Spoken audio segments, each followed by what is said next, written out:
I'm Keith Gedger. Today's program is the first in this new instructional mini-series.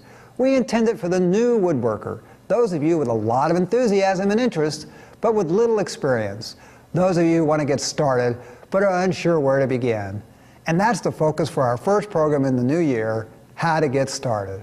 One of our old friends from the Santa Cruz Woodworkers, Ron Cook, kicks off the program by talking about perhaps the most important topic for woodworkers anywhere at any skill level, safety in the workshop. Well, I'm Ron Cook, and I'm going to talk a little bit about safety in the shop. One of the things that you really need to consider is safety for your eyes, your lungs, and your hearing. That's what I would say. I have here an assortment of protective devices. For hearing, if you're going to be using a lot of power tools, you really need to use some kind of hearing protection. These are very simple clip-on hearing protectors like that. And whenever you're using planers or routers, anything, you should protect your hearing because the high pitch of a lot of tools can, over time, hurt your hearing. For your eyes, there's several pieces of equipment that you can use for your eyes. There's magnifying protective eyewear, which if you're doing, like myself, I do carving, so I have to get very close to some of my work. So if you're doing power carving like this, where chips can be flying, put the magnifying glasses, you can get very close to the small carving details. For larger pieces, like if you're using a router, you should have full eye protection. These are just regular safety glasses. They're very inexpensive. Any hardware store carries these. There's also a strap-on type, plastic type, that's breathable too. It has vents in it, so it doesn't fog over. And when I'm using the lathe, I'll use a full mask because chips can fly. If there's any chance of a soft wood where it might snag and pop out, this will protect your whole face. And for your lungs, if you're sanding a lot, it's always a good idea to have some kind of mask on. These very simple masks, they're available at all hardware stores. You can get ones vented, just plain ones. If you're going to be doing any kind of finish work where you're using varnishes, anything that might where you're using spraying, a spray rig, there's masks that you can get that have full respirator that has, it's very good for moisture if you're doing spraying, spray finishing, varnishes, shellacs, anything that you're spraying on, the mist will get caught in those the respirators and not into your lungs. To protect your hands when carving, I also have these. There's a special gloves that you can get, especially for hand carving. If you're doing any kind of hand carving where you're going against, going on grain like that, where you're holding a piece in your hand, you can carve like this, and these protect your hands if there's any slippage. The glove will keep the material from slipping, but also it's a protective coating on here that if you gouge, it's not going to go through. If you're thinking about setting up a shop for woodworking, you'll want to consider how much space you'll need and how to configure it. That depends to some degree on the type of projects you'll be doing, as well as on the tools you buy. We asked Ron Cook and Mick Singer, both of the Santa Cruz Woodworkers, to talk about these issues. Well, a lot of people have their workshops in their garages, but they also have to have room for their cars. So a lot of the equipment that you use has to be on wheels so you can move it in and out when you take your cars out. This is an example of a very simple roll-around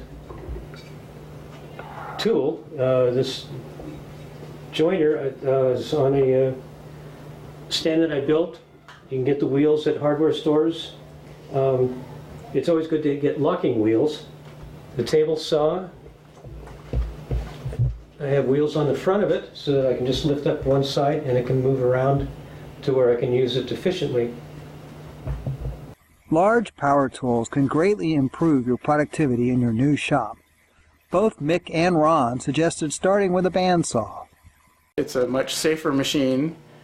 It's easier to maintain. It's easier to move around. That's probably a pretty good place to start.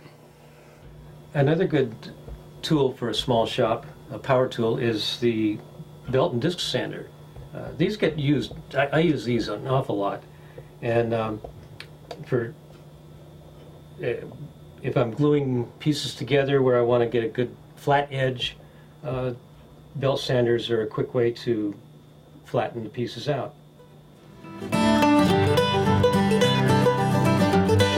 All electric tools, drills, hand drills, cordless.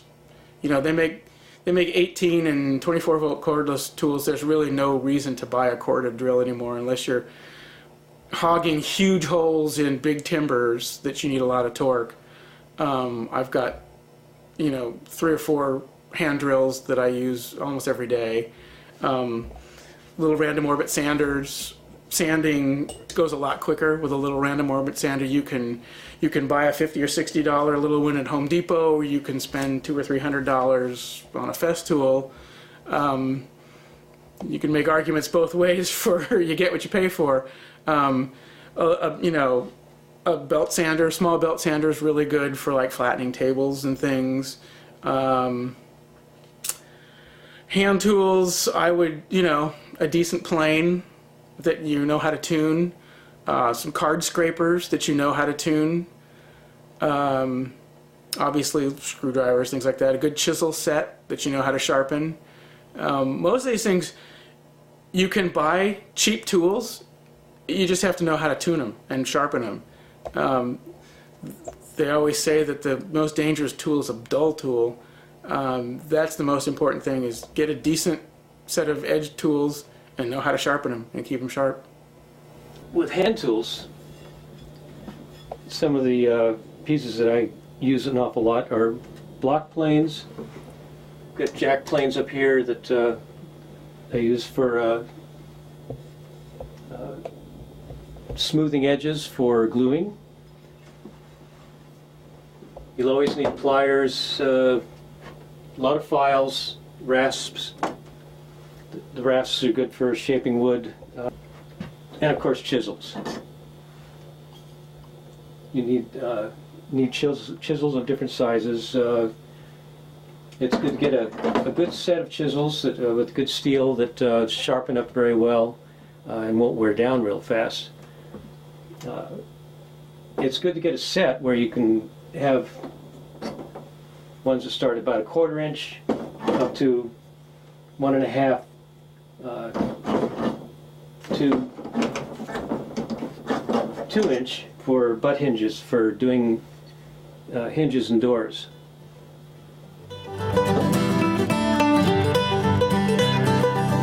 I use water stones. There are all sorts of little machines on the market now, little grinders and sharpening things, and Tormek makes one, and there's a couple others that the different catalogs sell.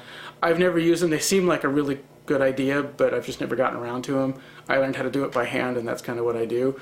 But a good set of water stones or oil stones will do anything you need to do.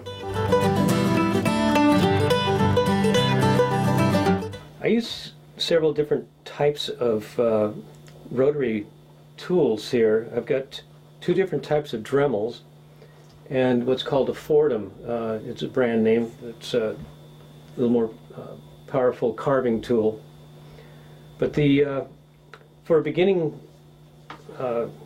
workshop, the hand the Dremels like these, the handheld Dremels, this is the Multi-Pro. They're fairly inexpensive, and they're very good for doing any kind of taking off grout out of tiles. There's bits that you can use for that. There's small sawtooth bits that can cut little bits of molding or small pieces of wood. For the Dremel, there's hundreds of different types of bits that you can get for these. Probably the ones that I use the most are the small carving bits like these, burr bits, and sanding bits. These are replaceable. You just unscrew that and they slip right off and you can put a new one on. But these are good for taking sanding wood, taking off paint off of pieces that you're refinishing.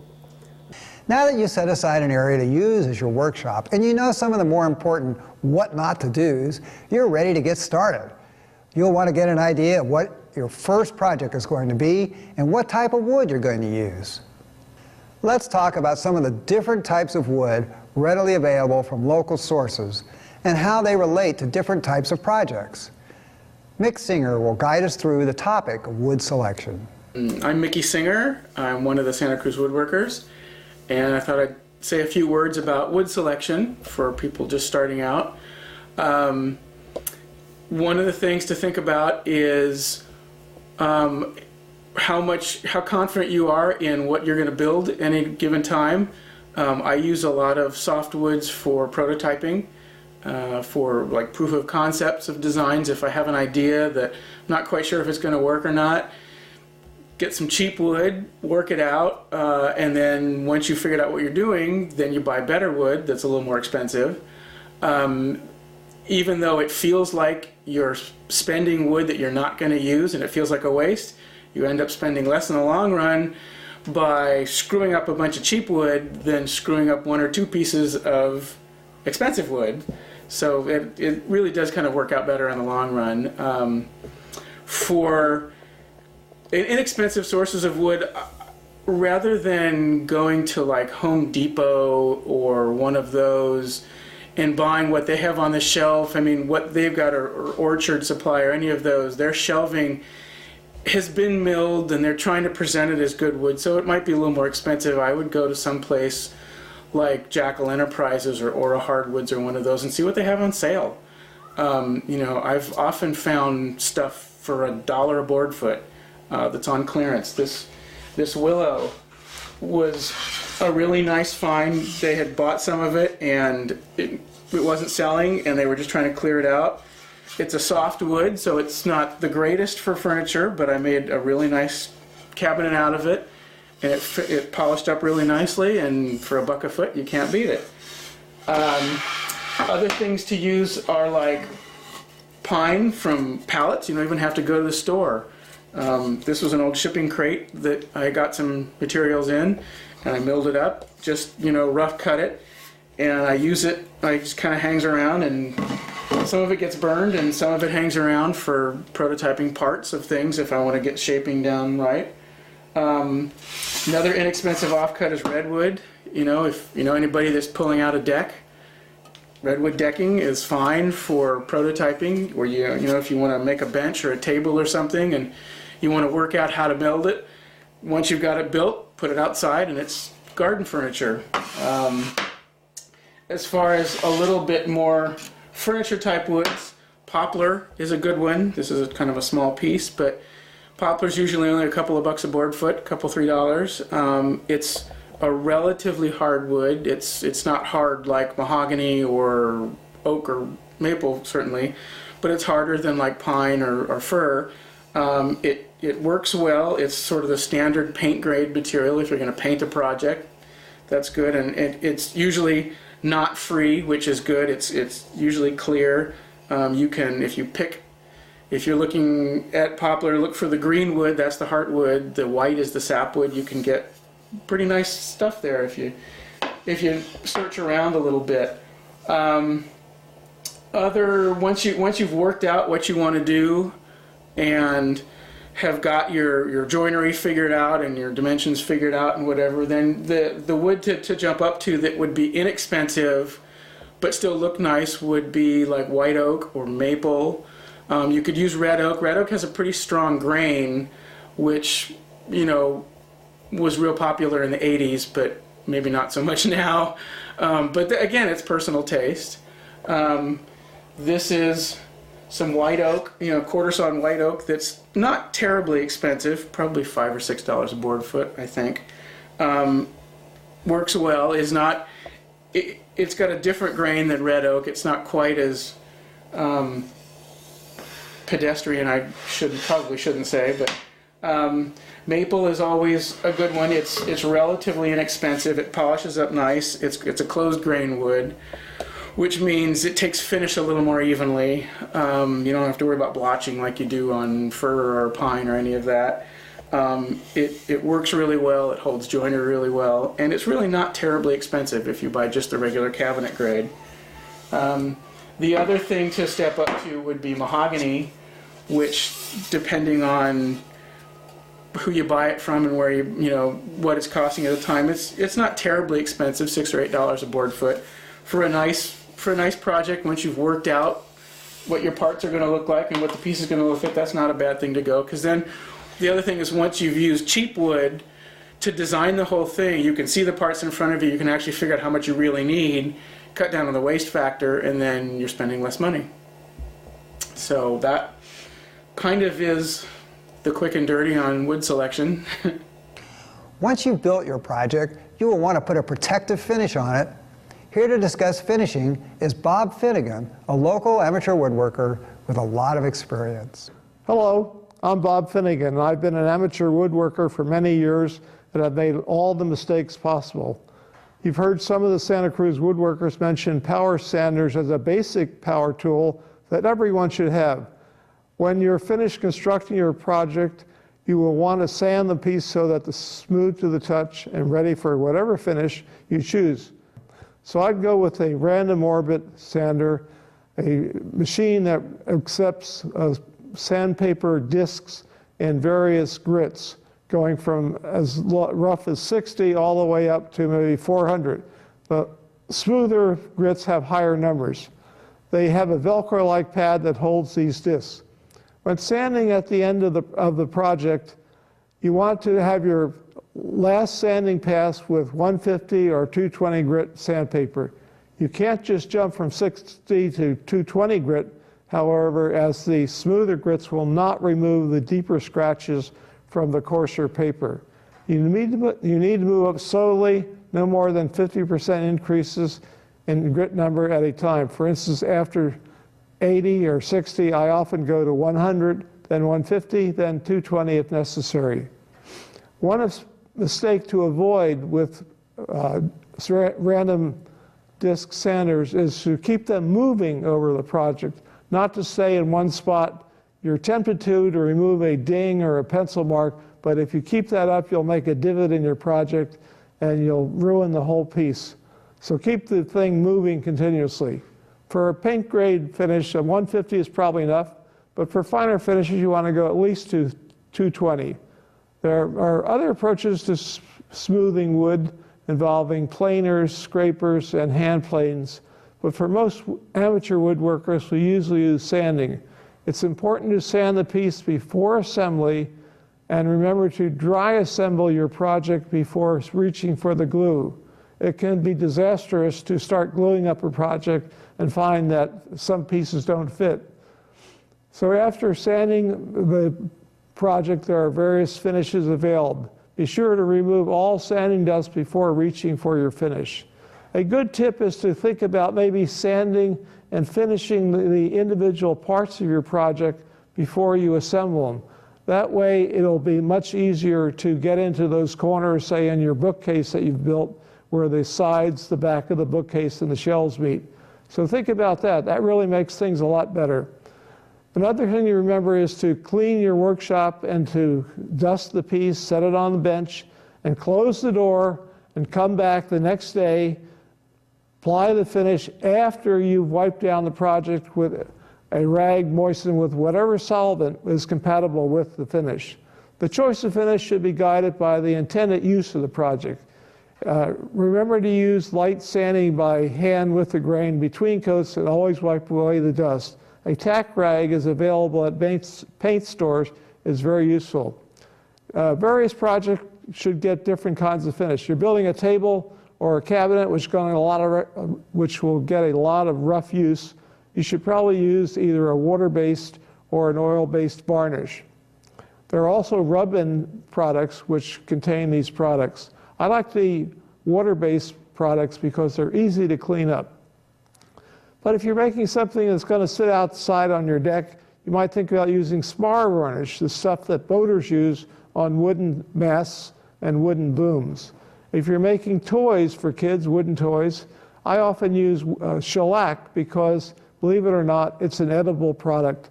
It will not poison the kids if they start licking the toys. Other projects like jewelry box or something fine like that, or carving, you might think about oil to apply to the product and even wax. Those work very well. Now it's time for that first woodworking project. What will it be? It's important to start with a simple, easy to complete project. We've asked woodworkers we know, and most suggest starting out with a project that doesn't require you to have to rip boards to new widths. Make sure your first project can be made with stock wood sizes easily found at your local lumber yard. Choose 1x4 or 6 or 2x4 or 6 for raw lumber. Use prepared shelving when possible. You might also choose projects that don't have a lot of joinery involved. Some examples of this are bandsaw boxes, a simple form of box that can be made on your new bandsaw. If you've got a miter saw or even just a miter box and saw, consider making some picture frames. And finally, what shop doesn't need more storage space? Shelving for your shop or home can be a fun first project. When you've chosen your first project, get started and don't look back. Thanks for joining us today as we discuss getting started with woodworking. Now that you know how to get started, we will explore in the next few programs how to construct a table. We'll approach this project in several ways with several different woodworkers showing you how they build furniture. We'll be showing you a plan for this, and we'll be talking about how to read plans so that you'll know how much wood to buy and in what dimensions. Each program will address different techniques and styles of woodworking. Until next time, happy woodworking!